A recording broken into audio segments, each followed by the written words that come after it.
Good morning. Um, it is technically morning. Keep forgetting I have this microphone.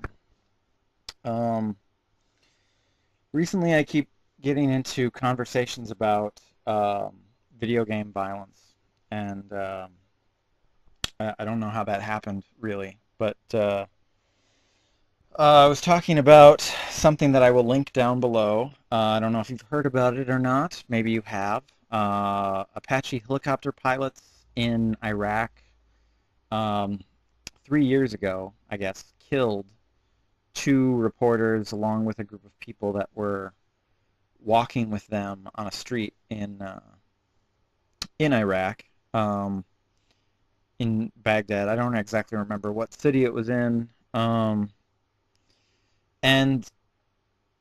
the helicopter pilots are talking. Oh, we got to get these guys. Oh, I want to kill them. Do I have permission to shoot? And they have no real emotion other than the fact that they want to get these guys. They call them bastards or pricks. They're very much in this military mindset of we got to get these guys. And uh, the debate, I guess, about this is that uh, they're very depersonalized. They're very cold and calculating. And I don't necessarily think that that's a bad thing. Um, I don't think that the objection that people are really feeling is that the military is impersonal, because part of training is to impersonalize violence and to approach it in a cold and detached manner. We wouldn't have a very effective military if every time they killed somebody they took a 5-minute break to cry and feel guilty. Um, and I think the objection is more rooted in the fact that they're cold and detached while they're shooting innocent people. And if the footage was of them killing insurgents or combat people, combatants, terrorists, I don't really know what to call the people that we're fighting over there. If the footage was of a bunker that they were circling, or a rooftop that they were decimating, we would not even be having a discussion about the depersonalization of violence, or how it relates to video games. I don't know where the connection comes that having a depersonalized military is connected to video game violence. I find that offensive, actually. And to touch on that, video games are more realistic now.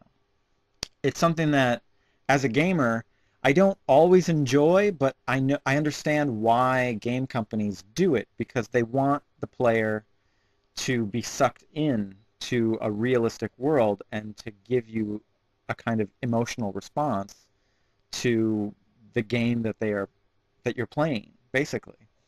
And I think that experience is quite different from being an Apache helicopter pilot or gunner and circling a battlefield below, where other troops in your military have just been shot at, and finding a group of people who look like they might be armed and shooting them. I think those two experiences are completely different, and there's no connection. I don't see the connection at all. They're doing a job, and video games are meant to be an escape, uh, and entertainment.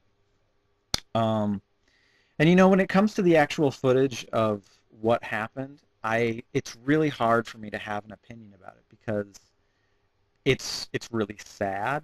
It's really morbid.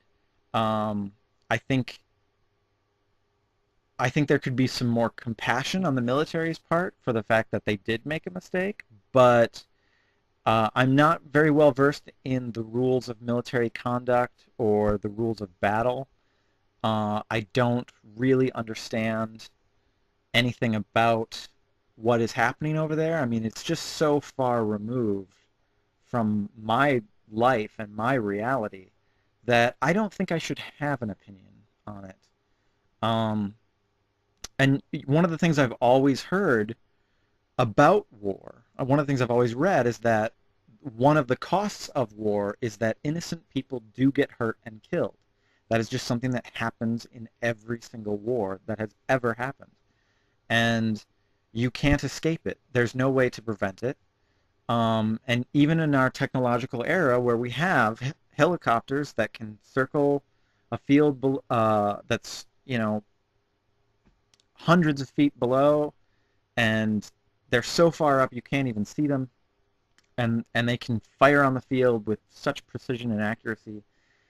Even in our technological age, these mistakes are going to happen. I mean, at a certain point, I remember back in 2003, at a certain point, we had more friendly fire incidents than we had actual enemy combatant incidents. There was like a weird statistic where more friendly fire had happened outside of Baghdad than anything else. Obviously, that's changed by now, 7 years into it. Um, but uh, but I don't necessarily think that this case is unique. And I also don't think that this case is necessarily scandalous or that there was some crazy conspiracy or military cover-up. I think this is just what happens in war. And people like to bullshit themselves and think, oh, well, that doesn't happen in the American military. Well, yeah, it does. People are people and they make mistakes. And war is hell. I forget exactly who said it, but there's that famous line, war is hell. Well, this is the hell that they're talking about. Innocent people getting killed, and having to pay a price much higher than the actual war. Um, and I think I kind of lost the thread there because I just started thinking about how, the website that first leaked the information on this incident is called Collateral Murder. And they like to sell themselves as this, oh, we're a uh, free enterprise journalistic community. We try to bring the real story to you. And like you don't have any journalistic bias when you put the story, put the breaking story up on a site called Collateral Murder. I mean, you're basically saying the American military are murderers. Well, that's part of being a soldier. They have to kill people. And sometimes they kill innocent people. It's not a very pleasant fact, but it happens. Um, and I I don't know. I just to me it smacks of that knee jerk uh, the knee jerk liberal bleeding heart reaction of, oh well, war is bad. Well, yeah, it's bad, but we're kind of stuck with it for the time being. So I Uh, I don't know. I like to call myself a liberal because I have liberal, more liberal feelings about politics than anything else. But I think sometimes people are just not using their brains on both sides of the spectrum. So anyway, I think I talked a little bit longer than I originally intended to, and I don't really know how else to end this, so I'm just going to stop right